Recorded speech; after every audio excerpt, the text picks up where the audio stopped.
জন হয় সে এটা পারচেজ করতে পারবে।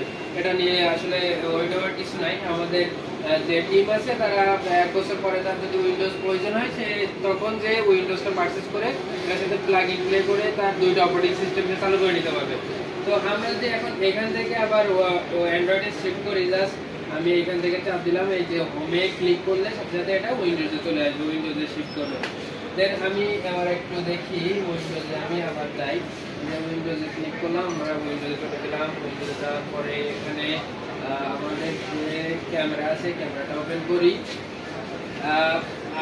আরটি বেসমেন্ট বোর্ডের যে বর্তমান যে ফিচার যে স্পেসিফিকেশন নিয়ে বাজারে এখন আমরা নিয়ে আসছি, যে এই স্পেসিফিকেশনের এই স্মার্ট বোর্ড বর্তমান বাংলাদেশে আপনাকে কেউ দিতে পারবে না। এই স্পেসিফিকেশনের এই স্পেসিফিকেশনের স্মার্ট বোর্ড এত কম্পিটিটিভ প্রাইসের মধ্যে কেউ দিতে পারবে না। আমরা চ্যালেঞ্জ করে বলতে পারি আমাদের এটা অ্যান্ড্রয়েডে আছে 11 জেনারেশন, 8GB র্যাম, 128GB রম, তাতে আছে অক্টা কোর প্রসেসর, সবথেকে হাইয়েস্ট প্রসেসর বাংলাদেশে। আমাদের স্মার্ট বোর্ডে আছে অক্টা কোর প্রসেসর, যেখানে আপনি অ্যান্ড্রয়েড দিয়েই স্মুথলি আপনি অ্যান্ড্রয়েড দিয়ে চালাতে পারবেন। হচ্ছে এখানে অ্যান্ড্রয়েড দিয়ে বিভিন্ন পিপিটি ফাইলগুলো আপনি সহজে এখানে চালাতে পারবেন, যেগুলো অন্যান্য স্মার্ট বোর্ডে আপনি যদি অ্যান্ড্রয়েডে পাওয়ার পয়েন্ট স্লাইডগুলো চালাতে চান আপনাকে চালাতে পারবেন না, অনেক সমস্যা হবে বা ল্যাগিং হবে। কিন্তু এখানে যদি আমি দেখার চেষ্টা করি আমাদের যে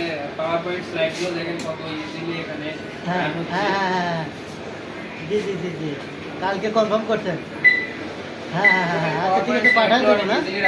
তার কারণ এটা আমাদের জন্য অক্টা কোর প্রসেসর দিয়ে আসলে আমাদের স্মার্ট বোর্ড আমরা নিয়ে এসেছি। তো